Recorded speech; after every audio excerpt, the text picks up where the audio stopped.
ಮಳೆಯಿಂದಾಗಿ ಹವಾಮಾನ ವೈಪರೀತ್ಯದಿಂದಾಗಿ ಮುಖ್ಯಮಂತ್ರಿ ಸಿದ್ದರಾಮಯ್ಯ ಅವರ ಕೊಪ್ಪಳ ಹಾಗೂ ರಾಯಚೂರು ಪ್ರವಾಸ ರದ್ದಾಗಿದೆ.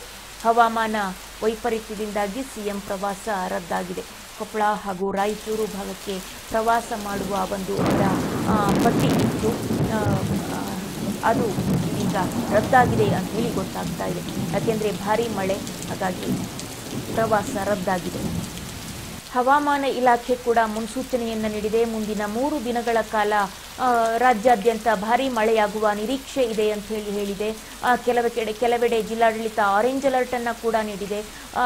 ಇನ್ನೊಂದು ಕಡೆ ಪ್ರವಾಸ ಇತ್ತು ಸಿದ್ದರಾಮಯ್ಯ ಅವರದ್ದು. ಕೊಪ್ಪಳ ಮತ್ತು ರಾಯಚೂರು ಭಾಗದಲ್ಲಿ ಪ್ರವಾಸ ಹೊರಟಿದ್ರು. ಆ ಭಾಗಕ್ಕೆ ಮುಖ್ಯಮಂತ್ರಿಗಳು ಹವಾಮಾನ ವೈಪರೀತ್ಯ ಇನ್ನೊಂದು ಕಡೆ ಇದೆ, ಹಾಗಾಗಿ ರಿಸ್ಕ್ ತಗೊಳ್ಳೋದು ಬೇಡ ಅಂತ ಹೇಳಿ ಪ್ರವಾಸವನ್ನ ರದ್ದು ಮಾಡಿದ್ದಾರೆ. ಮುಖ್ಯಮಂತ್ರಿಗಳ ಪ್ರವಾಸ ಹಾಗಾಗಿ ರದ್ದಾಗಿದೆ. ಕೊಪ್ಪಳ ರಾಯಚೂರು ಪ್ರವಾಸ ರದ್ದಾಗಿದೆ.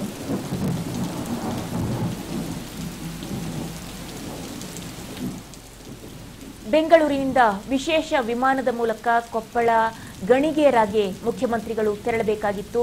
ಬಳಿಕ ವಿಶೇಷ ಹೆಲಿಕಾಪ್ಟರ್ ಮೂಲಕ ರಾಯಚೂರಿನ ಹಟ್ಟಿಗೆ ತೆರಳಬೇಕಾಗಿತ್ತು. ಮಳೆ ಹಾಗೂ ಮೋಡ ಕವಿದ ವಾತಾವರಣದಿಂದಾಗಿ ಮುಖ್ಯಮಂತ್ರಿಗಳ ಪ್ರವಾಸ ರದ್ದಾಗಿದೆ. ಹಟ್ಟಿ ಗೋಲ್ಡ್ ಮೈನ್ಸ್ ಸಿಬ್ಬಂದಿಗಳ ವಸತಿ ಸಮುಚ್ಚಯ ಉದ್ಘಾಟನಾ ಕಾರ್ಯಕ್ರಮ ನಿಗದಿ ಆಗಿತ್ತು. ಆದರೆ ವ್ಯತಿರಿಕ್ತ ಹವಾಮಾನದಿಂದಾಗಿ ಕಾರ್ಯಕ್ರಮಗಳು ರದ್ದಾಗಿವೆ.